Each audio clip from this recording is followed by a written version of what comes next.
జీవగల దేవుని శ్రేష్టమైన ఘనమైన గొప్ప నామంలో మీ అందరిని ప్రేమతో ఈరోజు ఆహ్వానిస్తున్నాం. హ్యాపీ రిజరెక్షన్ సండే, పునరుత్థాన దినం యొక్క శుభములతో, ఈస్టర్ పండుగ ఆశీర్వాదములతో, దీవెనలతో, పునరుత్థాన బలముతో మీ అందరిని ప్రేమతో ఈరోజు I greet you in the name of Jesus. Yesayya నామంలో మీ అందరినీ శుభములతో మీకు అందరికీ ఆహ్వానం అందిస్తున్నాం. ఇంతవరకు చక్కని ఆరాధన మనము నిర్మించుకున్నాం. దయచేసి బయట చిన్న బిడ్డలు ఎవరు తిరుగుతున్నారు, బయట నిలబడవలసిన స్థలము సమయం కాదు. ఆలయంలోనికి దయచేసి వచ్చి కూర్చోండి. ముందర కార్పెట్స్ ఉన్నాయి. దేవుని సన్నిధిలో దేవుని వాక్యము ఆలకించే ప్రశస్తమైన సమయం ఇది.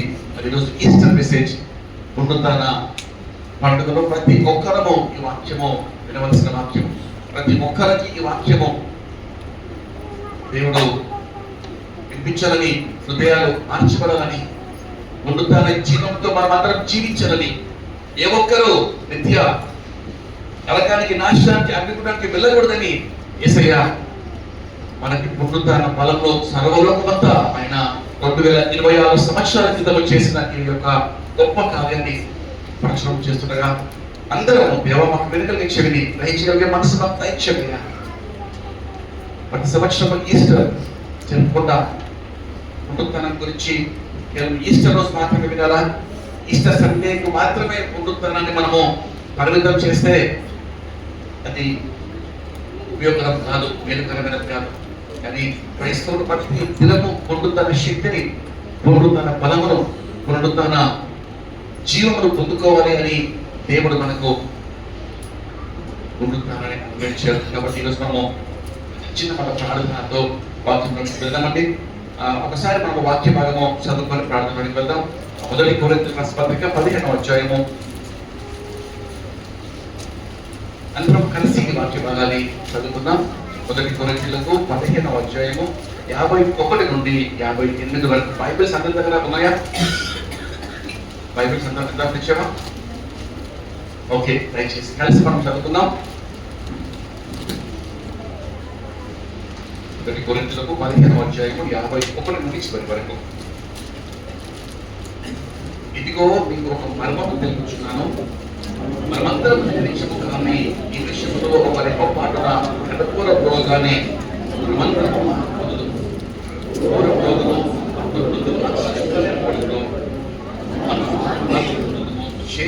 శరీరము మనుష్యులను ధరించుకోవాల్సింది, మంచమైన శరీరము అమర్చను ధరించుకోవాల్సింది. క్షయమైన శరీరము మనుష్యులను ధరించుకున్నప్పుడు ఈ మంచి అమర్చను ధరించుకున్నప్పుడు విజయవంతం మరణము భయపడదు. రాయబడిన వాక్యం నెరవేరు. ఓ మరణమాని విజయమెక్కడ, ఓ మరణమాని ఎక్కడ, మరణము పాపము పాపమున్న బలము ధర్మశాస్త్రం అయినను ప్రభువైన యేసుక్రీస్తు ద్వారా మనకు విజయము అనుగ్రహించున్న దేవునికి స్తోత్రం కలుగునుగాక. కాగా నా ప్రియ సహోదరులారా, మీ ప్రయాసాల ప్రభువును దేవుడు కాదని ఎరిగి తిరును కడుపు వరకు ప్రభు ఎల్లప్పుడూ ప్రయత్నమై ప్రార్థన చేస్తున్నాం.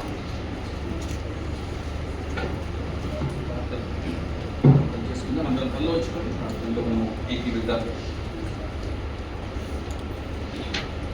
మహాపరిశుద్ధమైన మా ప్రియమైన పరలోకపు తండ్రి, కృపగల దేవా, మీకు ఎంతో స్తోత్రము, స్తుతి, మహిమ, ఘనత, ప్రభావం సమర్పిస్తున్నాం తండ్రి.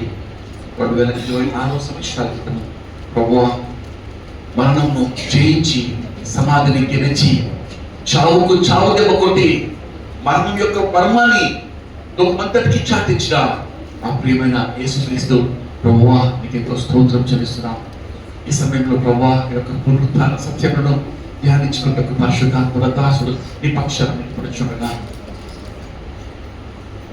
సొంత జ్ఞానవంతు ఏర్పడుతుంది శివచాట్ల మరుగుపరచండి. మీకు ఒక నోటికి పూరగాని చేసుకొని మా అందరితో మీరు మాట్లాడమని, ఈ ఒక్కరు ప్రభువా ఉల్మించిగా ఉండకుండా, పునరుత్థాన జీవము పొందకుండా ప్రభువా రాజ్యపడుతూ బలహీనంగా జీవించకుండా ప్రభువా ఈ దినమంతా ఒక తీర్మానంతో, ఒక దృఢమైన నిశ్చయంతో పునరుత్థాన బలము పొంది పునరుత్థాన జీవంతో జీవించుకోకుండా ఇచ్చబడి సాతాను అంధకార చీకటి పదార్థాలు లయపరిచి గతించి పారదుల్ని మీ కృపకు మమ్మల్ని మేము సమర్పించుకుంటూ పరిశుద్ధాత్మ ఏ ఒక్కరు దాన్ని ప్రతి ఒక్కరిని సంధించమని యేసుక్రీస్తు నామములో అతి వినయంగా వేడుకొనుచు ప్రార్థన చేస్తున్నాం తండ్రి. Amen, amen, amen. The term resurrection, పునరుత్థానం అనగా రైజింగ్ ఫ్రమ్ ద డెడ్. ఈరోజు మనం గమనిస్తే క్రైస్తవత్వంలో, క్రిస్టియానిటీలో the foundational doctrine or the central to క్రైస్తవ మతానికి లేక క్రిస్టియానిటీకి ద సెంటర్, కేంద్రం ఏంటంటే పునరుత్థానం. కాబట్టి ఈరోజు పునరుత్థానం గురించి మనము ధ్యానించుకుంటూ దేవుని వాక్యంలో మరి వాక్య ఆధారాలతో అనేక సత్యము మనం ఈరోజు నేర్చుకున్నాం. ఇలాంటి 4 సువార్తల్లో కూడా నలుగురు వాళ్ళు వేరే వేరే స్థలాల్లో ఉండి వేరే వేరే సమయాల్లో ఉండి పునరుత్థానం గురించిన ఖచ్చితమైన దాఖలాలు, ఖచ్చితమైన ఎవిడెన్సెస్ వాక్యంలో అనుగ్రహించారు. కాబట్టి మనము ఈరోజు గమనిస్తా ఉంటే పునరుత్థానము చాలా ప్రాముఖ్యమైనది. మరణంతో సాతాను అనుకున్నాడేమో ఇక యేసుక్రీస్తు మనుష్య కుమారుడు భూలోకానికి వచ్చాడు, ఇక యేసుక్రీస్తుని సిలువ వేస్తే ఇక అయిపోతుంది, ఈ క్రైస్తవ విశ్వాసానికి అంతం, మరణంతో క్రైస్తవత్వాన్ని లేక క్రీస్తు బలియాలని అక్కడే కూర్చేద్దామనుకున్నాడు సమాధిలో. కానీ అపవాదికి తెలియదు,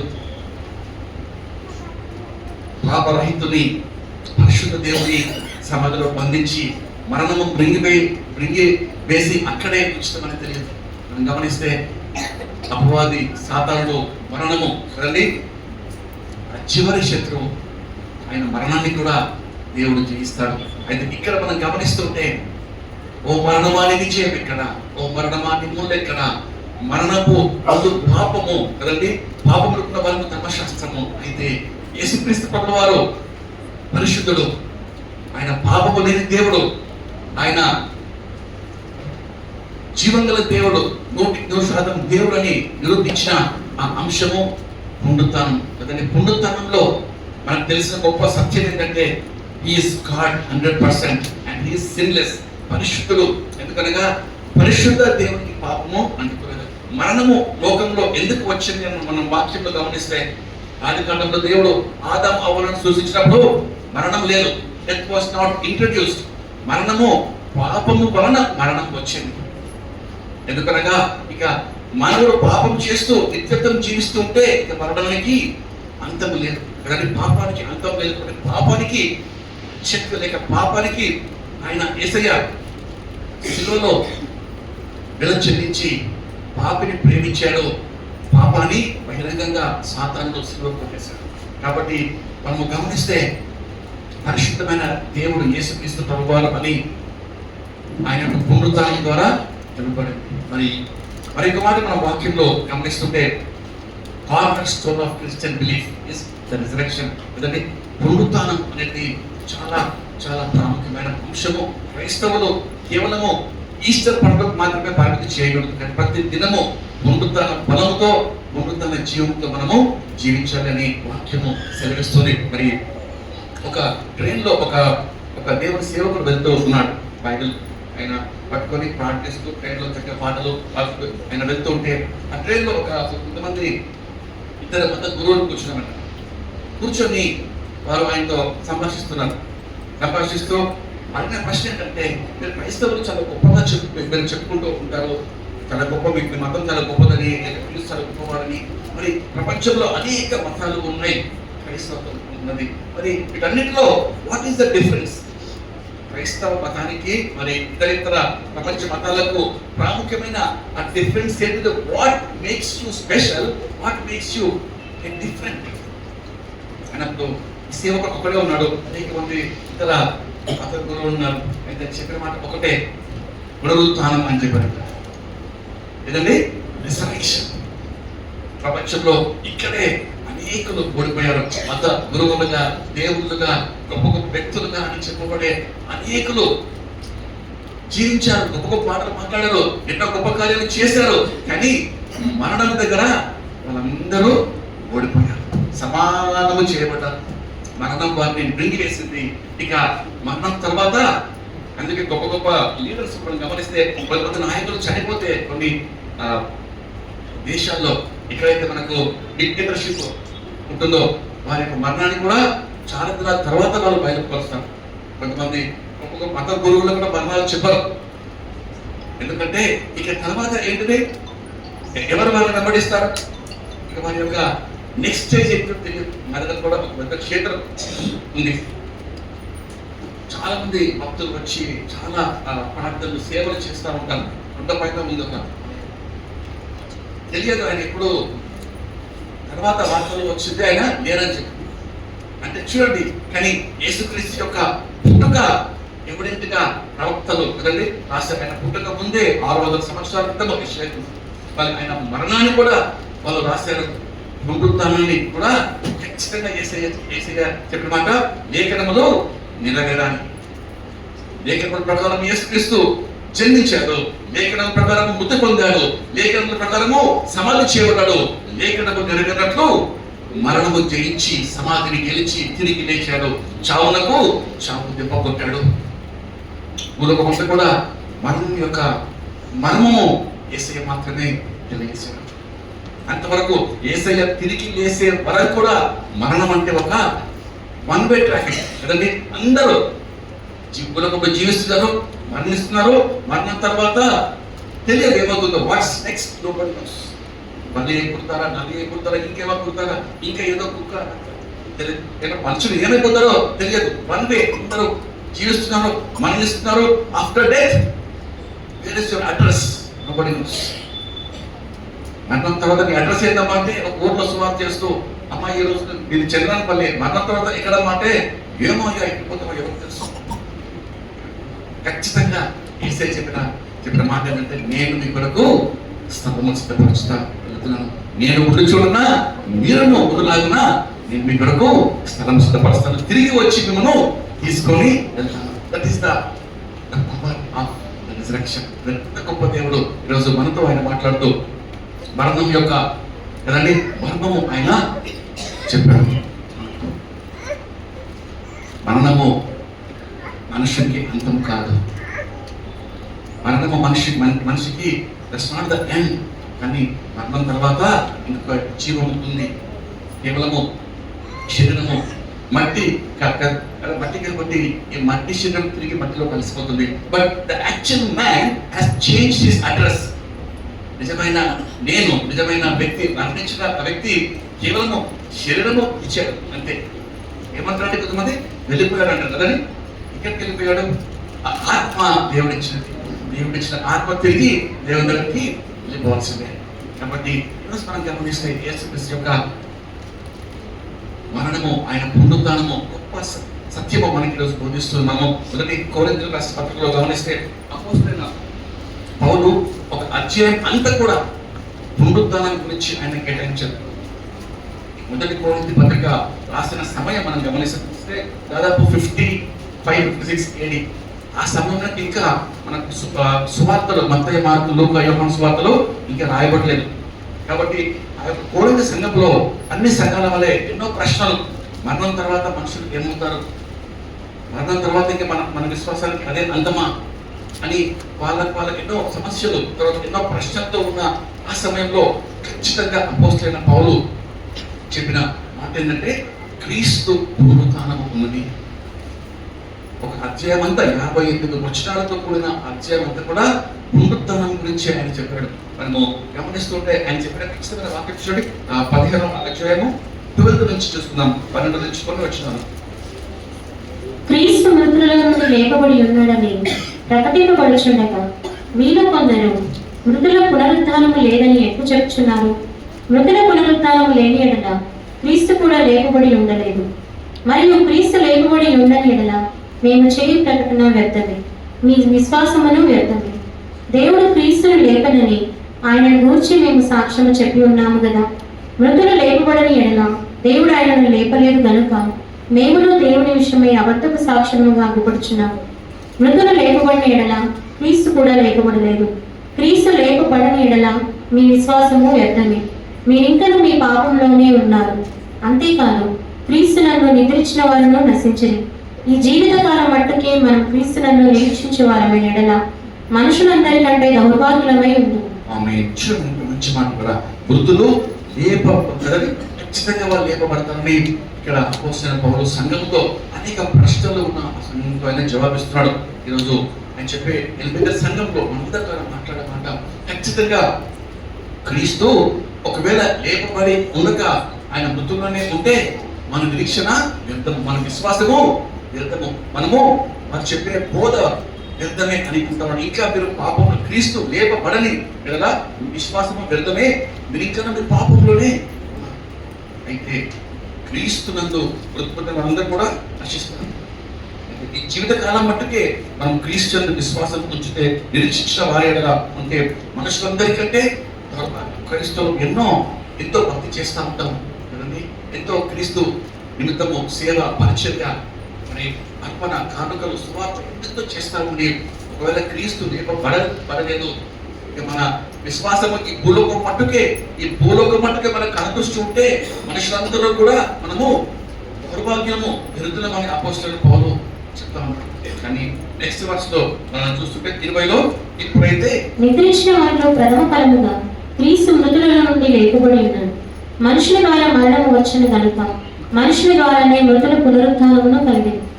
ఆ మనుషులని క్రీస్తు మృతుల నుండి లేపబడ్డాడు. కూడా చక్కగా పునరుత్థానం గురించి అపోస్తలుడు పౌలు బోధిస్తాను. మరి చరిత్రలో మనం గమనిస్తే అనేకులు యేసుక్రీస్తు చనిపోయి తిరిగి లేవలేదు అని ఎన్నెన్నో వాళ్ళు స్టేట్మెంట్స్ చెప్పి వాళ్ళు ప్రూవ్ చేయడానికి ఎంతో ప్రయాస వాళ్ళు అంటే రీసెర్చ్ కానీ ఓడిపోయి మనం గమనిస్తే ఒక వ్యక్తి ఆయన ఫ్రాంక్లిన్ మోరిసన్ అని ఆయన లీగల్ అడ్వైజర్ ఆయన చరిత్రకారుడు, మంచి పొలిటీషియన్ కూడా. ఆయన he did lot of research to disprove యేసుక్రీస్తు మృతుల నుండి లేవలేదు, ఆయన దేవుడు కాడు అని చెప్పి 30 సంవత్సరాల ఆయన పరిశోధన చేసిన తర్వాత ఆ పరిశోధన అంతా కూడా ఆయన చేసి తర్వాత the conclusion what he gave is he wrote a book. ఆ బుక్ లో ఆయన రాసిన ఆ బుక్ టైటిల్ ఏంటంటే Who Rolled the Stone, రాయి ఎవరు దొంగిలించారు. దాంట్లో ఫస్ట్ చాప్టర్ ఆయన రాసింది book refuse to be return. First chapter ఆయన రాసింది book refuse to be return. ఆయన జీవితకాలం అంతా పోరాడాడు. నేను క్రీస్తు దేవుడు కాడు అని, ఆయన మరణము చేయించలేదని నేను ప్రూవ్ చేయాలి అని జీవితకాలం అంతా కష్టపడి చివరికి సిల్వర్ దగ్గరికి వచ్చినప్పుడు ఆ రాయి దొరికించింది. ఈ బుక్ ఇంత రాయొద్దు అని అనుకున్నాను కానీ దేవుడు చూడబడే దేవుడు సంగమా చరిత్రలో అనేక మతాల్లోనే అనేకులు గొప్ప వ్యక్తులు ఇంకొక హిస్టారియన్ కూడా చదువు నేను కొంతమంది దేవుడు లేడని అని చెప్పే యొక్క నాస్తికులు ఆ వ్యక్తికి ఫండ్ ఇచ్చి ఇంత డబ్బిస్తాము ఈ యొక్క పరిశోధన ఒకటే spend your life to disprove Jesus is not కదా. ఆయన పునరుత్థానాన్ని డిస్ప్రూవ్ చేయి, దేవుడు కాదని చెప్పు. చాలా పరిశోధన ఆయన చేసి ఒక్కొక్క దాదాపు మల్టిపుల్ టైమ్స్ కొన్ని వేల సార్లు ఇస్రాయేల్లో ఆయన తిరిగి ఆయన పరిశోధన చేసి చివరికి ఆయన శిలువ దగ్గరకు వచ్చి అలసిపోయి కూర్చొని యేసుక్రీస్తు దేవుడు కాడు ఆయన కదా అని చెప్పి నేను డిస్ప్రూవ్ చేయాలని ఎంత అనుకున్నానో శిలువ దగ్గరకు వచ్చినప్పుడు ఈ ఓపెన్ అప్ మై ఐస్, నా పాపములు నా జీవితం అంతా కూడా దేవుడు నాకు చూపించాడు. But he is the living God. చూడండి ఎన్నో సాక్ష్యాధారాలు ఉన్నాయి. కాబట్టి ఈరోజు మనం గమనిస్తుంటే యేసయ్య పొందుతున్నాడే తిరిగి వేశాడు, తిరిగి కదా ఆయన మరణము ఓడిపోయింది, సమాధి గెలిచాడు.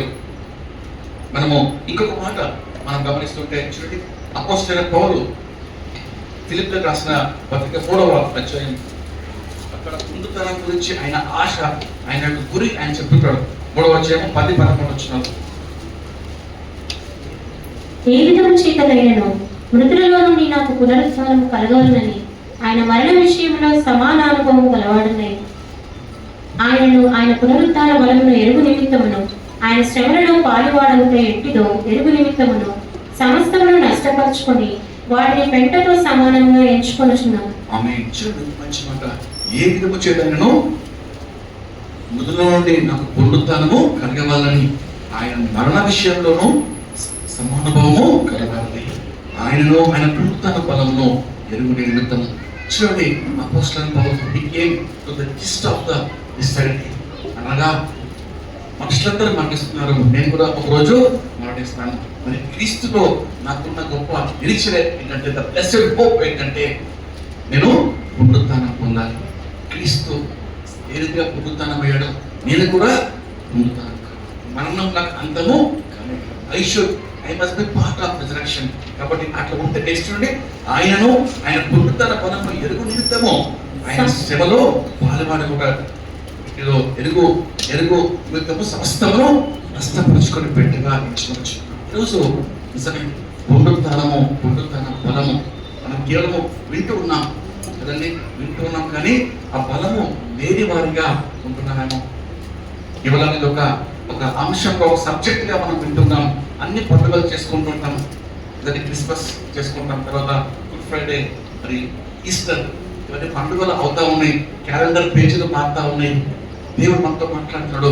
పునరుత్థాన బలము, పునరుత్థాన జీవం, అపోస్తలుడైన పౌలు ఉన్న ఆ యొక్క గొప్ప ద ప్యాషన్, ద డిజైర్, పునరుత్థాన బలము నేను తెలుసుకోవాలి, ఆ పునరుత్థాన బలంలో నేను జీవించాలి, ఆయన శ్రమలో నేను పాల్గొని ఉండాలి అని ఆయన కోరుకుంటున్నాడు. మరి ఈరోజు మన ఆశ కూడా ఉండాలి.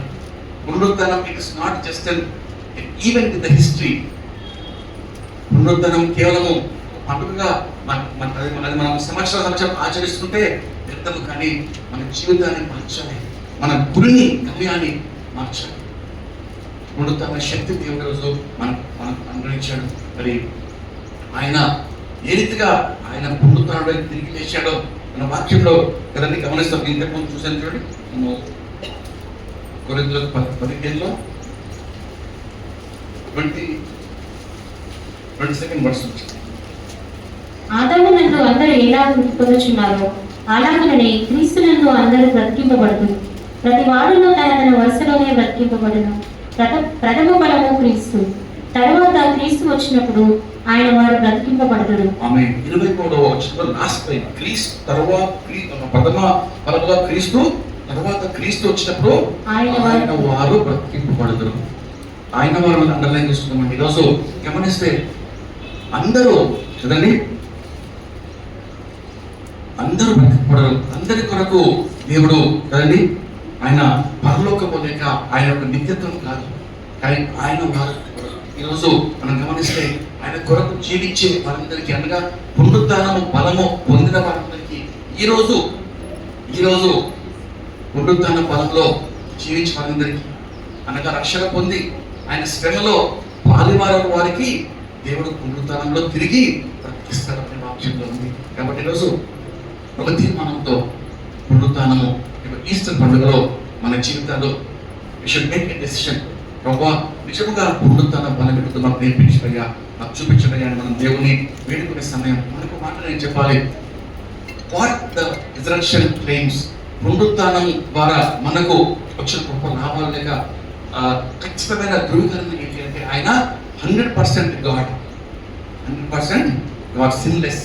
1 తిమోతి 2:5 గమనిస్తే దేవునికి మానవునికి మధ్యవర్తి ఒక్కడే, ఆయన క్రీస్తు యేసును, the perfect mediator between God and man. అనగా ఆయన 100% దేవుడిగా, మరి 100% మానవుడిగా, దేవునికి మానవునికి మధ్యలో ఆయన ప్రధాన యాజకునిగా, మీడియేటర్గా ఆయన కార్యం జరిగించాడు. తండ్రి అయిన దేవుడు తన ఉగ్రత పాత్ర అంతా కుమారునిపై మోపినప్పుడు యేసుక్రీస్తు ఆయన బలియాగము ద్వారా తండ్రి యొక్క న్యాయ తీర్పును ఆయన సంపూర్ణంగా ఆయన తాగేశాడు. అనగా the cup of wrath of God, Lord Jesus Christ, undiluted wrath of God తాగేశాడు. అంత కూడా ఆయన న్యాయ తీర్పుకు సమాధానం దేవుడు ఇచ్చాడు. 53వ యెషయా గ్రంథంలో అతన్ని చూడండి, 53:18 చూడండి, యెహోవాకు ఇష్టమైన, అతని నలగొట్టుటకు యెహోవాకు ఇష్టమాయను, అతని నలగొట్టుటకు యెహోవాకు ఇష్టమాయను, ఆయన అతనికి వ్యాధి తెలియజేసెను. అతడు తనకు తానే అపరాధ పరిహారపు బలిగా చేయగా అతని సంతానము చూచును. ఆమె చూడండి, అతను నలగొట్టనగా ఆ సిలువలో జరిగిన transaction, the great divine exchange, అనగా తండ్రి యొక్క ఉగ్రత పాత్ర అంతా యేసయ్య తీసుకున్నాడు. మరి మరి మన పాపానికి ప్రాయశ్చిత్తము అనగా మనల్ని నిర్దోషులుగా చేయటకు ఆయన కార్యం జరిగించాడు. కాబట్టి సిలువలో జరిగిన కార్యము పాపానికి మరణానికి ఆయన సిలువలో గొప్ప విజయం ఇచ్చాడు. కొలస్సీల చుట్టూ మాట చూస్తాం. కొలస్సీల రాసిన పత్రిక 2వ అధ్యాయము. ఏ రీతిగా ఆయన సిలువలో పాపానికి శత్రువుకు అపవాదికి జీవించాడు మనం చూస్తుంటాం. 2వ అధ్యాయము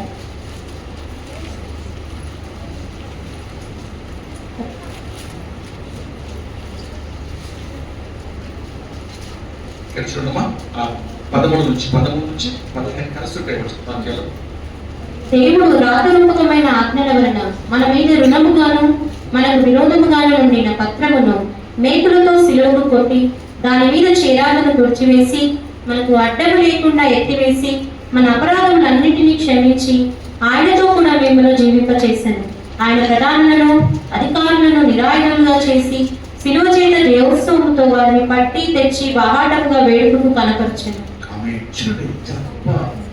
అనగా చూడండి, మన సిలువలో ఆయన చేసిన కార్యం ఏంటంటే మనకు విరోధంగా ఉన్న పత్రము అనగా మనకు రాత రూపమైన ఆజ్ఞల వలన మన మీద రుణముగా ఉన్న మనకు విరోధంగానే ఉన్న పత్రములో మేకులతో కొట్టి దాని మీద ఉన్న చిరతను తుడిచివేసి మనకు అడ్డము లేకుండా దాన్ని ఎత్తివేసి మన అపరాధములన్నింటినీ క్షమించి ఆయనతో కూడా మిమ్మల్ని జీవింపజేసి అనగా చూడండి, వాట్ ఈస్ ద ఆ యొక్క చేరాత, మనకు విరోధంగా ఉన్న ఆ చేరాత, ఆ పత్రము కదండి, అదేంటంటే డెత్. పాపం వల్ల వచ్చే జీతము మరణము. ఆదాము వరసలో పుట్టిన ప్రతి ఒక్కరు కూడా మరణ శాసనము రాయబడి ఉంది. He has to die. If you are a sinner, you must die. Every soul that sins shall die. మరణ శాసనం మనకున్నది, రాత రాయబడి ఉంది. మానవుడు పాపంతో ఉన్నాడు కాబట్టి, పాపం చేశాడు కాబట్టి, పాపం వలన మనిషి మరణించాలి. మనము పాపం ద్వారా తెచ్చుకున్న సంపాదించిన జీతము మరణమే. మనం మరణించాలి. అయితే మన చేరాత ఆయన తుడిపేశారంట. ఆయనతో పాటు మనల్ని జీవించి మన పాపాన్ని సిలువకు కొట్టేశాడు. మన పాపంకు సిలువలో ప్రాయశ్చిత్తం జరిగింది. మరి 2వ మాట మనము చూస్తుంటే ప్రధానులను అధికారులను నిరాయుధులుగా చేసి సిలువపై అనగా సాతానుడు అనుకోండి, అపవాది ఎన్నో ఆయుధాలతో AK-47తో లేక బలమైన ఆ యొక్క తుపాకులతో వచ్చి మనల్ని చంపుటకు లేక మనపై పడి మనల్ని నాశనము చేయడానికి వచ్చినప్పుడు ఆయన సిలువలో చేసిన పని ఏంటంటే సాతానును నిరాయుధులుగా చేసే ఒక టెర్రరిస్ట్ వచ్చాడు. అంతా బాడీ అంత బాంబ్సే ఉన్నాయి. అంటే బాంబులు పెట్టుకుని ఎప్పుడు అతను వెళ్తే అంతా ఎవ్రీథింగ్ విల్ బి బ్లాస్టెడ్.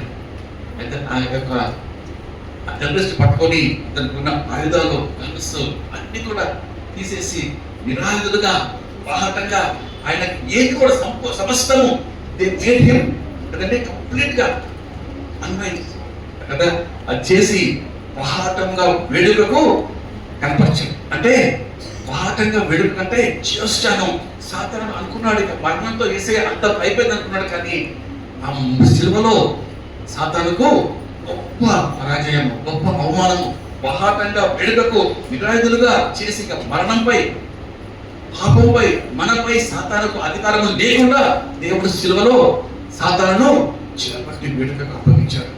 దాని అవర్ విక్టరీ సిలువలో. అందుకే సిలువ చెంత మనం చేరినప్పుడు సాతాను గడగడగడ కొరికిపోతాడు. సిలువ అనే మాటకు సాతాను మనకు ఈరోజు సిలువకు విలువ లేదు కదా, విలువ లేకుండా పోతుంది. సిలువ బెడలు వేసుకుంటాము, సిలువ ఇంటి ముందు కదా మనము పెడతాం, ఇంకా సిలువతో అనేకమైన చేస్తూ ఉంటాం. కానీ సాతాను heroes the power of cross. ఎందుకంటే సిలువను గురించిన వార్త రక్షించిన వారికి నిరంతరము కానీ రక్షించబడుతున్న మనకు దేవుడు ఈరోజు సిలువ దగ్గర పాపి మోకరించి ప్రభువా నాకు సహాయం చేయి. ఎంత బలహీనమైన పాపి అయినా, ఎంత బలహీనమైన దుర్మార్గమైన వ్యక్తి అయినా సిలువలో విజయం. సాతానుడు ఉనికేది లేక పారిపోయేది.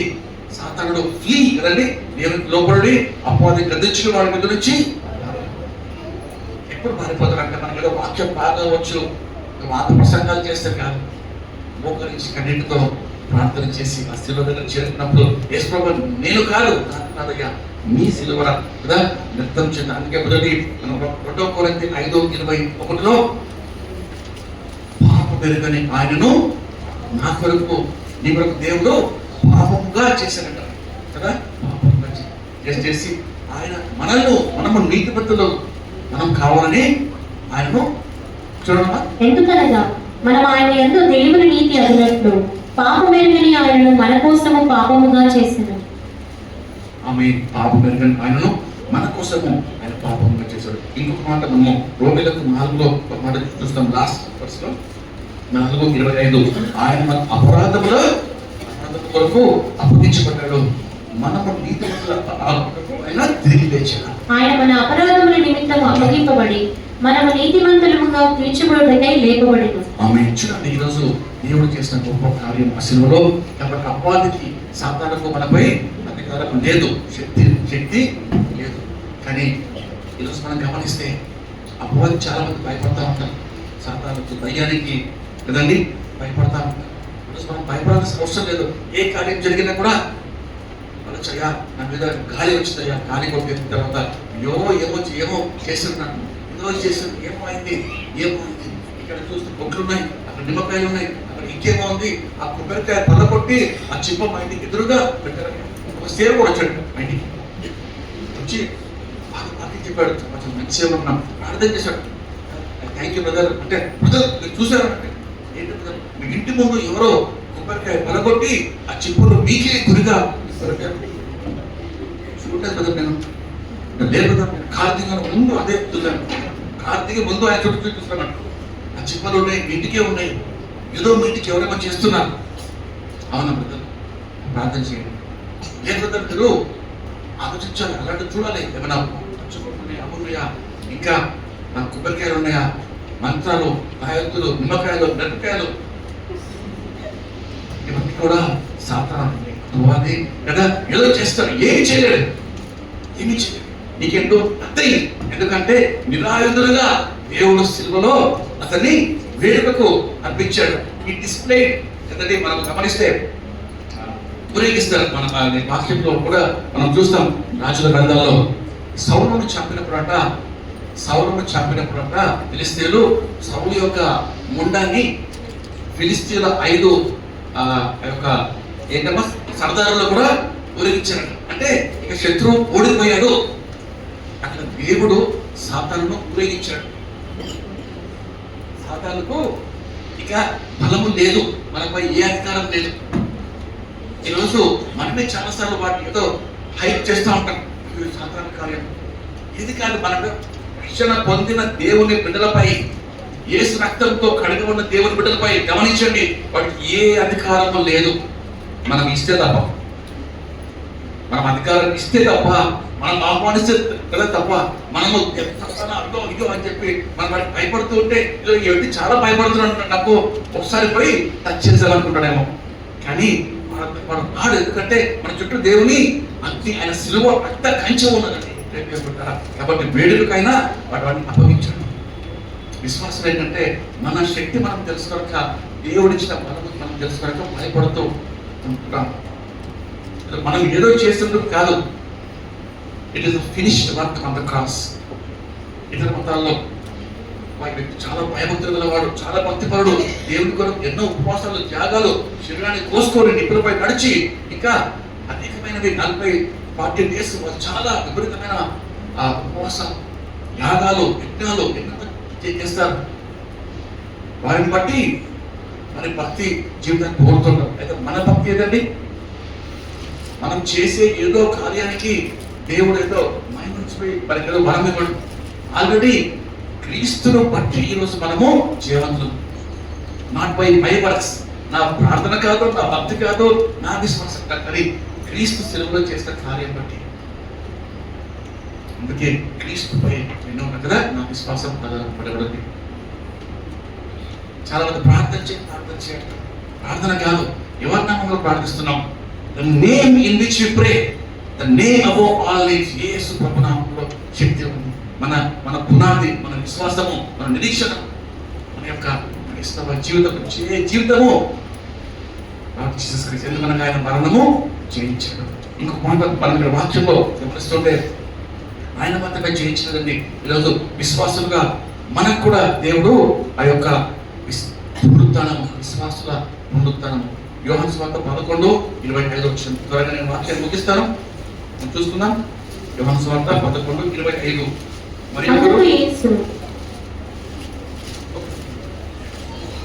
అందుకు యేసు పునరుత్థానమును జీవమును నేనే. నా యందు విశ్వాసముంచువాడు చనిపోయినను బ్రతుకును, బ్రతికి నా యందు విశ్వాసముంచు ప్రతివాడును ఎన్నటికీ చనిపోడు. ఆమె చూడండి, నా యందు విశ్వాసం ఉంచువాడు చనిపోయినను బ్రతుకును. ఈరోజు ప్రభువునందు నిద్రించిన మన సహోదరులు, మన పూర్వీకులు కదండి, మన యొక్క పూర్వీకులు విశ్వాసంలో ఉన్న వాళ్ళందరూ కూడా వాక్యం సెలవించే మాట ఏంటంటే వారు తిరిగి లేస్తారు. మరణము ఏమాత్రము వారిని బంధించదు, మరణం ఏమాత్రము వారికి ఏ హాని చేయదు. మన తర్వాత మనం బ్రతికున్న మనము కదండి, సజీవులుగా ఉన్న మనం వేసే రాకడ వస్తే ఎత్తబడతాం, నిరంతరము ఆయనతో పాటు మనము జీవిస్తాం. ఆయన మహిమలో నుంచి అధికమైన మహిమలోనికి వెళ్తాం. చూడండి, 1 యోహాను 3వ అధ్యాయం 2వ వచనం. 1 యోహాను పత్రిక 3వ అధ్యాయం 2వ వచనం. ప్రియులారా, ఇప్పుడు మనం దేవుని పిల్లలమై ఉన్నాము. మనం ఇంకా ఏమవుతామో అది ఇంకా ప్రత్యక్షపరచబడలేదు, కానీ ఆయన ప్రత్యక్షమైనప్పుడు ఆయన ఉన్నట్టుగానే ఆయన చూతం గనుక ఆయనను పోలి ఉందామని ఎరుగుదు. ఆమె చూడండి, గమనిస్తుంటే మనం దేవుని పిల్లలం. ఇప్పుడు ఏమవుతామో ఇంకా మనకు బయలుపరచబడలేదు, కానీ ఆయన ప్రత్యక్షమైనప్పుడు మనము ఆయన పోలికలో, ఆయన స్వరూపంలో, ఆయన రూపంలో మనం కూడా మార్పు పొందుతాం. Transform into the image. ఆయన వలె మహిమలో నుండి మహిమలోనికి వెళ్తాం. అది మన యొక్క భవిష్యత్తు. That is our heritage. కాబట్టి ఈరోజు దేవుడు మనతో పునరుత్థానం దేవుడు ఇచ్చాడు. పునరుత్థాన బలము దేవుడు అనుగ్రహించాడు. క్రైస్తవులుగా చాలాసార్లు ఈ బలము మనం మర్చిపోయి, లేక దేవుడు ఇచ్చిన యొక్క పునరుత్థాన శక్తి అది మనము చనిపోయాక పునరుత్థాన బలము కాదండి, అంటే మనం పొందుకున్నట్టు కాదు. బ్రతికి ఉండగానే అపోస్తలుడైన పౌలు చెప్పిన మాట ఏంటంటే, బ్రతికి ఉండగానే యాజ్ ఆఫ్ నౌ, ఇప్పుడు కదా అపరాధముల చేత పాపముల చేత చచ్చిన వారమై ఉండగా ఆయన క్రీస్తులో కూడా మనల్ని బ్రతికించెను. ఆల్రెడీ అలాగే పునరుత్థాన బలం దేవుడు మనలో ఉంచాడు. పాపములు జయించినకు, ప్రతి శోధనలు కూడా జయించినకు, ప్రతి విధమైన లోకానుసారమైన విషయాలకు మనము జయం పొంది జీవించినకు ఈ యొక్క resurrection remains us a great accountability కూడా. చివరిగా నేను ఈ మాట చెప్పి ముగిస్తాను. పునరుత్థానము ఒక గొప్ప బాధ్యత మనకి ఈరోజు ఇస్తుంది. Great sense of accountability. దేవునికి మనము లెక్క అప్పగించాలి. ఎందుకనగా పునరుత్థానం దేవుడు మనకు ఇంకొక ఒక భాగ్యం ఇచ్చాడు, కాబట్టి మనము లెక్క అప్పచెప్పుకోవాల్సింది. ఈరోజు దేవుడి వాక్యంలో మనం గమనిస్తే ఈ శరీరము కదండి, నేను నా సొత్తు కాదు, మీరు నా సొత్తు కాదు, కానీ విలువ చేత కొనబడిన వారు. ఆ విలువ యేసయ్య యొక్క ప్రాణం, ఆయన యొక్క రక్తం.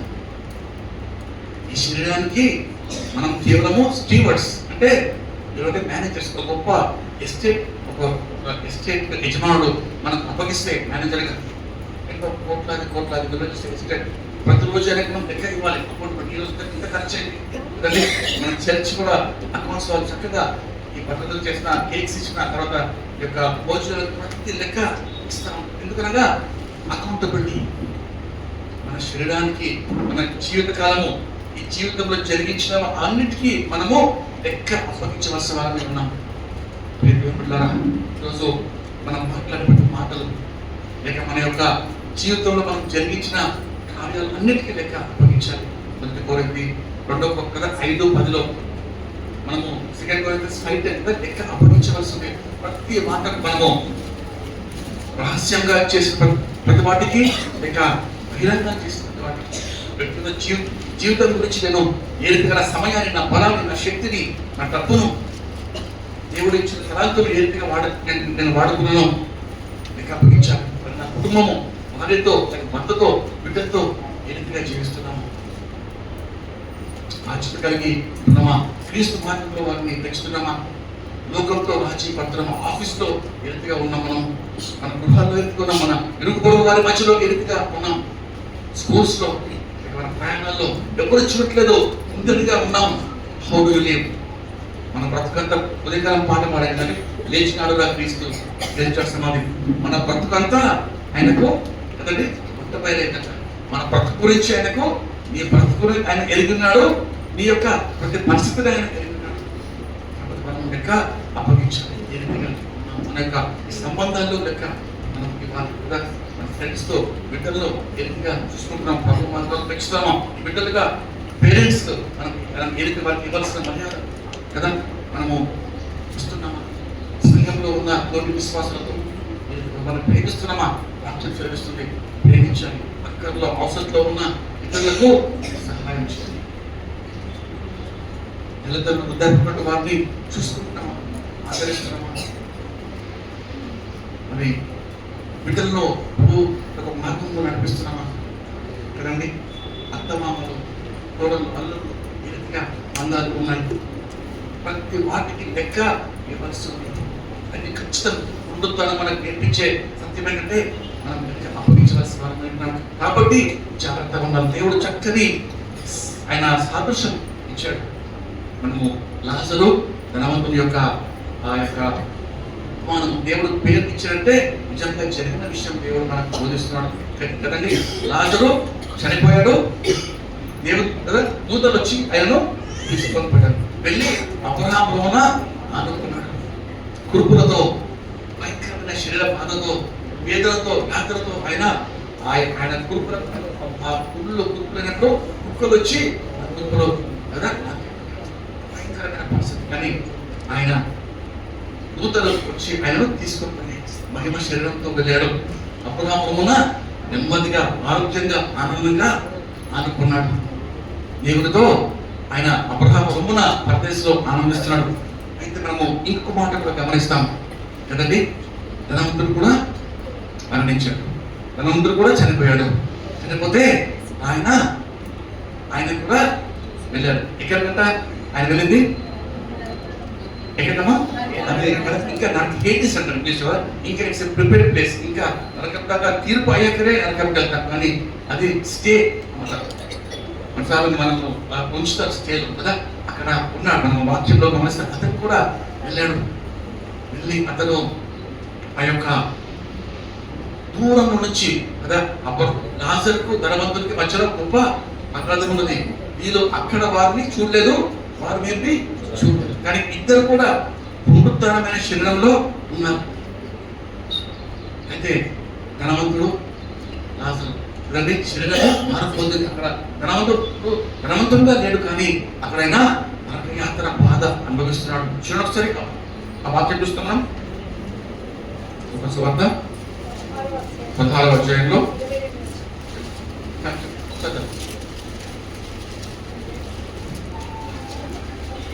ఆ దరిద్రుడు చనిపోయి దేవదూతల చేత అబ్రహాము రొమ్మున ఆనుకొనుటకు కొనిపోబడెను. ధనవంతుడు కూడా చనిపోయి పాతి పెట్టబడెను. అప్పుడతడు పాతాళంలో బాధపడుచు కన్నులెత్తి దూరం నుండి అబ్రహామును అతని రొమ్మున ఆనుకొని ఉన్న లాజరును చూచి, తండ్రివైన అబ్రహామా, నా యందు కనికరపడి తన వేలుకొను నీళ్లలో ముంచి నా నాలుకను చల్లార్చుటకు లాజరును పంపుము.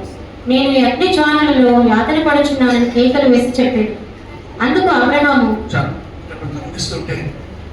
పాతాళంకు కొనిపోతాడు ధనవంతుడు. తండ్రి అయిన అబ్రహాము అంటున్నాడంటే ఆ ధనవంతుడికి అంటే విశ్వాసుడే. తండ్రి అయిన అబ్రహాం అంటే విశ్వాసుల తండ్రి ఎవరు? అబ్రహాముతో చనిపోయిన ధనవంతుడు కూడా విశ్వాసి చనిపోయాడు. అది పాతాళంలో కూడా ఆయన శరీరము మార్చబడింది. మనం గమనిస్తూ ఉంటే పునరుత్థాన శరీరము వాక్యంలో దేవుడు చెప్పాక మరణించే వారందరూ కూడా తిరిగి లేపడతారు. కొందరు జీవపు పునరుత్థానమునకు, మరికొందరు మరణపోయి పునరుత్థానానికి, కొందరు నిత్యమైన బెంపుకు, కొందరు నిత్యమైన నిందకు. అనగా ఈ పునరుత్థానంలో కూడా ధనవంతుడు ఆ యొక్క పునరుత్థాన శరీరంలో ఉన్నాడు. అయితే ఆయన లాజరును చూస్తున్నాడు కదా, దూరంలో నుంచి లాజరును చూస్తున్నాడు. అంటే ఈ శరీరంలో దే కెన్ సీ, వాళ్ళు చూస్తున్నారు, తర్వాత లాజరు చెప్పే మాట కూడా వింటున్నారు. ఇంకొక మాట మనం గమనిస్తే ఆయన అక్కడ శ్రమ యాతన పడుతున్నాడు. పునరుత్థాన శరీరము మనం మరణించాక అనుకోవచ్చు, మరణించాక మనకు వచ్చే ఆ శరీరము స్పర్శ కూడా ఆ శరీరానికి ఉంటుంది. ఏమవుతుందండి? స్పర్శ. అక్కడ లాజరేమో ఎంజాయ్ చేస్తాడు దేవుని సన్నిధిలో, పరదేశంలో, పరలోకంలో చక్కగా ఆయన అబ్రహాము రొమ్మున ఉండి ఆనందిస్తున్నాడు. పులుపు సంతోషంగా ఉన్నాడు కదా, పులుపు ఎంతో బాధలో ఉన్నాడు, కానీ అక్కడ ఆనందిస్తాడు. ఇక్కడ మనం గమనిస్తే ధనవంతుడు ధన భోగములతో ఎంజాయ్ చేస్తున్నాడు, అయితే పాతాళంలో యాతన పడుతున్నాడు. అనగా స్పర్శ ఉంది తన యొక్క శరీరానికి, బాధ, యాతన, నొప్పి కదండి. స్పర్శ లేకుండా నిత్యత్వం లేదండి అనుకోవచ్చు మనము. ఇక ఈ శరీరం చలించిన తర్వాత ఈ యొక్క ఆత్మ శరీరానికి లేక ఆత్మలో మనం ఉంటే మహిమ శరీరంతో ఉంటే ఇక ఏ స్పర్శ పొందడానికి కాదు. పరలోకానికి మనం వెళ్ళినా కూడా అక్కడ ఆనందిస్తాం ప్రభు సన్నిధిని, అక్కడ జీవవృక్ష ఫలములను, తర్వాత అనేకమైన ఆనందాన్ని అక్కడ దేవునితో ఆనందిస్తాం. పాతాళంలో మనకు యాత్ర కూడా ఆ స్పర్శ, ఆ బాధ, ఆ వేదన అనుభవిస్తాం. నరకం కేవలం మన ఆత్మ మాత్రం నరకానికి వెళ్ళి ఆత్మ కాంతులను కాదండి, ఆ మహిమ శరీరం, ఆ whatever the body which we go, ఆ పునరుత్థాన శరీరము, జీవ పునరుత్థానము, మరణ పునరుత్థానం. ఈ మరణ పునరుత్థానంలో ఆ వ్యక్తి యాతన పడుతూ ఉన్నాడు. యాతన కదండి, ఆ బాధ పడుతూ ఒక మాట మనం గమనించాలి. అబ్రహాంతో అంటున్నాడు, తండ్రి అయిన అబ్రహామా, చిట్టుకున్న కదా వేలుతో లాజరు పంపు నా కొరకు నీళ్ళిస్తాడు, ఒక నీటి చుక్క ఇస్తాడు అన్నప్పుడు ఇక్కడ నుంచి అక్కడ గొప్ప అగాధం ఉన్నది కాబట్టి అది కష్టం, ఇక్కడ నుంచి వారు అక్కడికి రాలేరు, వారి ఇక్కడికి అన్నప్పుడు వెంటనే ఆయనకు జ్ఞాపకం వస్తుంది, భూలోకంలో నా సహోదరులు ఉన్నారు, వారు కూడా ఈ స్థలానికి రాకుండా దయచేసి నన్ను పంపి అక్కడికి లాజరు పంపు అన్నప్పుడు, అంటే మనం గమనిస్తే మరణం తర్వాత ఏది మర్చిపోమండి, అన్ని జ్ఞాపకం వస్తాయి. మన జ్ఞాపక శక్తి ఉంటుంది, మెమరీ క్యారీ. భూలోకంలో పుట్టిన దిన మొదలుకొని లోకం విడిచే వరకు చేసిన ప్రతి కార్యాలు ఆ పాతాళంలో ధనవంతులకి జ్ఞాపకం వస్తున్నాయి, మర్చిపోలేదు కూడా. ఆ మెమరీ పవర్, ఆ జ్ఞాపకం వచ్చే ఆ జ్ఞాపకాలు అన్ని కూడా పునరుద్ధరిస్తున్నాయి. ఘోరమైన బాధ ఏంటంటే పాతాళంలో మెమరీ, జ్ఞాపకాలు. ఇంకో ఈ అవకాశాలు ఉండే, ఎన్నిసార్లు వాక్యం విన్నాను, ఎన్నిసార్లు రక్షణ గురించి వార్త విన్నాను, ఎన్నిసార్లు సమర్పణ చేసుకున్నాను, ఎన్నిసార్లు రిడెడికేట్ చేసుకుంటూ పునఃసమర్పణ చేసుకోవడానికి దేవుడు అవకాశాలు ఆయన ఇచ్చాడు, కానీ ఎన్నిసార్లు చేజారుకున్నాను. ఆ కృంగుదల, ఆ బాధ, ఆ యాతన, వారు పొందే నొప్పి కన్నా, అగ్నితో మండే ఆ వేదన కన్నా ఈ జ్ఞాపకాలు మనం చాలా విధిస్తాయి. ధనవంతుడు వేదన, అయ్యో నా అన్నలు ఉన్నారు, నా సోదరులు అక్కడ ఉన్నారు, వారు కూడా ఈ స్థలానికి వస్తారని. ఆలయంలో మనుషులకు కనపడే వాళ్ళని ఎన్నో నటనలు చేస్తూ ఉంటారు, ఎన్నెన్నో పైకి కనపడే విధంగా, మనుషులను మెప్పించే విధంగా, మనుషులను సంతోషపరిచే విధంగా, మెన్ ప్లీజర్స్ గా మనుషులు పైకి చూస్తారు, కానీ దేవుడు హృదయం చూస్తారు. అక్కడ ధనవంతుడు అంట ఆలోచిస్తున్నట్ట, తన జ్ఞాపక శక్తి అంత క్లియర్ గా ఉంది, ప్రతి ఒక్కటి స్పష్టంగా. మన భూలోకంలో ఎంత తేటగా చూస్తున్నామో ఆత్మలోకంలో కూడా తేటగా చూస్తాము. పునరుత్థానం అంటే చెప్పే జ్ఞాపకం ఏంటంటే, ఈ లోకం శాశ్వతమైనది కాదు, ఈ లోకం విడిచి వెళ్ళాక ఆ శరీరంలో నీకు ఆకలి ఉంటుంది, బాధ ఉంటుంది, ఆ శరీరంలో నీ జ్ఞాపకశక్తి అంతా కూడా భూలోకంలో చేసే కార్యాలన్నీ చేయగలుచుకున్న అవకాశాలన్నీ దేవునితో భక్తిగా జీవించాల్సిన ఆ సమయం అంతా నష్టపరుచుకున్నామా, కోల్పోయాం. నా కొరకే నేను స్వార్థంగా జీవించానా, ఒక్క ఆత్మ పట్ల కూడా ఆశ భారం లేకుండా ఉన్నానా, లేక ఎవరు చూడట్లేదు నేనని నా జీవితాన్ని నా కొరకే స్వార్థంగా అన్యాయంగా జీవించాను. ధనవంతుని అన్ని కూడా జ్ఞాపకానికి వస్తా ఉంది. యేసయ్య తానే చెప్పిన, మనం తానే చెప్పిన సాదృశ్యం.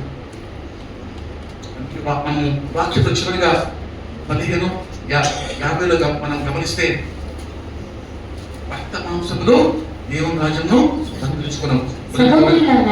నేను చెప్పున్నది ఏమనగా, రక్త మాంసములు దేవుని రాజ్యమును స్వతంత్రించుకొననేరడు, క్షయత అక్షయతను స్వతంత్రించుకొనరు. ఇదిగో మీకు ఒక మర్మం తెలుపుచున్నాను. అనగా ఈ రక్తము, ఈ మాంసం, ఈ శరీరము అదండి పరలోక రాజ్యాన్ని స్వతంత్రించుకుంటుంది. ఈ రీతిగానే మనం ఒకవేళ జీవిస్తుంటే శరీర అనుసారంగా లేక పాపములో లేక దేవునికి ఇష్టంగా జీవిస్తుంటే ధనవంతుడు పట్ల గతి అని వాక్యము దేవుడు సెలవిస్తాడు. ధనవంతుడు ఉన్న చోటనే మనం ఉంటామేమో. ఆ జ్ఞాపకాలతో, ఆ బాధతో, ఆ యాతనతో మనం చేసిన అవకాశాలని కోల్పోయిన ఇవన్నీ కూడా జ్ఞాపకం వస్తూ బాధలో, యాతనలో ఉంటాను. అక్కడి నుంచి ఎవరు వారు వాక్యం చెప్పాక అబ్రహాం అంటున్నాడు, అక్కడ మోషే ఉన్నాడు, ప్రవక్తలు ఉన్నారు. అనగా మోషే అంటే ధర్మశాస్త్రము, ప్రవక్తలు అనగా కాపరులు, సేవకులు అనేక మంది ఉన్నారు. వారి మాట వింటే చాలు. ఈరోజు మనం పునరుత్థాన దినమందు దేవుని పట్ల జీవిస్తున్నాం, తీర్మానం చేసుకుందాం. పునరుత్థాన పరము చాలా గొప్పది.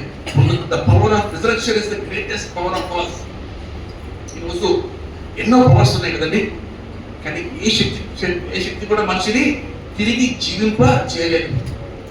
అటామిక్ పవర్, న్యూక్లియర్ కదా పవర్. మనం గమనిస్తే మన యొక్క లాస్ట్ మంత్ చూసాం న్యూక్లియర్ పవర్. తర్వాత ఇంకా యొక్క బాంబ్స్, ఇంకా మిజైల్స్. మానవునికి జ్ఞానం ఎక్కువ భయంకరమైన కార్యాలు చేస్తున్నాం. ఇలాంటిలో ఆయుధుల్లో గమనించాం 7 అంతస్తులు భూమి లోపల ఉన్న ఆ యొక్క బాంబ్ షెల్టర్స్ లో కాన్ఫ్లిక్ట్ పట్టిన 7 అంతస్తులు లోపల పాతాళంలో అక్కడ ఉన్న ఆ వ్యక్తి వారి యొక్క గుంపు అంతా కూడా ఎంత ప్రెసిషన్తో ఆ మిజైల్ వేస్తే ఆ మిజైల్ ఇజ్రాయెల్ నుంచి లేచి ఇరాన్ లో సరిగ్గా వెళ్ళి ఆయుధంలో ఉన్న చోట 7 అంతస్తులు లోపలికి చచ్చుకొని పోయి ఆ లోపల ఆయన దగ్గర పేలిందండి. అంటే మానవుని జ్ఞానం మనిషిని చంపుతుంది.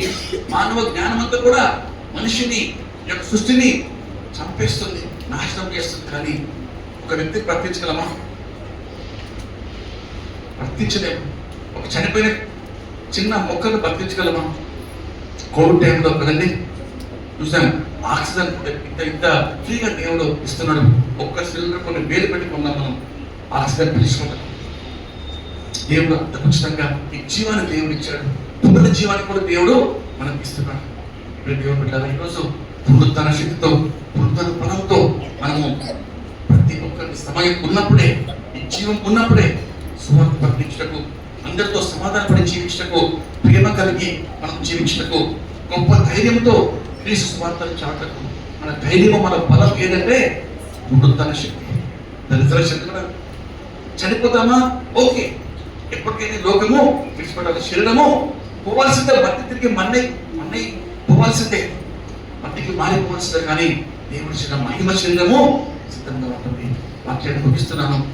దేవుడు క్షయమైన శరీరము, అక్షయంగా ఘనహీనమైన ఈ శరీరము, ఘనమైనదిగా, బలహీనమైన ఈ శరీరము బలమైనదిగా. ఈరోజు అనుకోవచ్చు, శరీరంలో ఎన్నో బలహీనతలు, ఎన్నో నొప్పులు, ఎన్నో బాధలు, ఎన్నో కష్టములు, ఎన్నో అసలు ఎక్కడ స్వస్థత లేదు. కానీ మహిమ శరీరంలో ఏమి ఉండవు. అంతా కూడా ఆరోగ్యము, ఆనందము, స్వస్థత, నెమ్మది. అందరం లేచిన పడదాం. దేవుడు ఆశీర్వదించుటకు సిద్ధపరుస్తూ ఉండగా ఈరోజు ఆయన కొరకు జీవించమని ఒక గొప్ప పిలుపు దేవుడు ఇస్తున్నాడు. పునరుత్థాన శక్తితో, పునరుత్థాన బలముతో మనం జీవించాలని దేవుడు శక్తిస్తుండగా కలవచ్చుకున్నాం.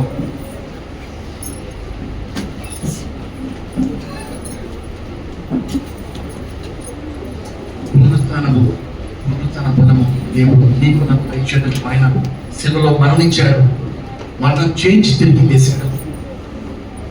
నులువెచ్చగా జీవిస్తున్నామేమో, క్రీస్తును ఎరిగి ఆయన జీవము లేక నులువెచ్చగా లోకంతో రాజీపడి, శరీరంతో రాజీపడి జీవిస్తున్నామేమో. బలము లేని వారంగా, శక్తి హీనులుగా, భక్తిహీనులుగా జీవిస్తున్నామేమో. ఈరోజు దేవుడు కోరుకుంటాడు పునరుత్థాన బలము ఆయన ఇచ్చుటకు. ఆయన చనిపోయి తిరిగి లేచాడు. ఎన్నో బ్రతికించుటకు, సహా అనుభవం గల వారిగా జీవించటం నిలబెట్టాడు. ఈరోజు మనం ఆయన కొరకు జీవిద్దాం. తలలుంచుకుందాం, ప్రార్థన చేసుకుందాం. మహాపరిషుద్ధుడా, పునరుత్థానమును జీవమును నేనే అంటున్నారు. ఈరోజు అటువంటి పునరుద్ధరణ శక్తి వాళ్ళు నింపండి ప్రభా. లోకమునకు శరీరమును ప్రభా హింసించి చంపవారికి భయపడకుని శరీరంలో ప్రాణము ఆత్మను నరకంలో వేయవానికి మిక్కిలి భయపడడు. ఎందుకనగా ఈ శరీరం ప్రభా ఎప్పుడైనా అయినా మట్టిలో కలిసిపోవాల్సి కాదు.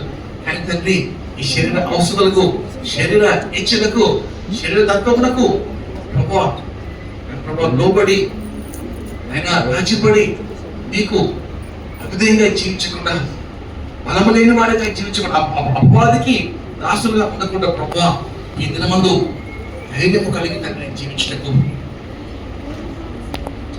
పునరుత్థాన బలముతో మమ్మల్ని నింపమని తండ్రి. జీవమైన మరణమైన మహిమపరిచే విధంగా జీవించకుండా దయచేయమని నీకు మహిమ చెల్లిస్తూ రక్షణ పొందిన వారి ప్రభావ, రక్షణ పొందిన మేమందరం ప్రభావ పునరుత్థాన బలముతో ప్రభావ లోకమును తలక్రిందులు చేసే విధంగా తండ్రి క్రీస్తును చాటే వారిగా ప్రభావ, క్రీస్తును మాలో బ్రతికించే వారిగా ప్రభావ జీవించమని యేసుక్రీస్తు నామములో వేడుకొని ప్రార్థిస్తున్నాం తండ్రి. ఆమేన్.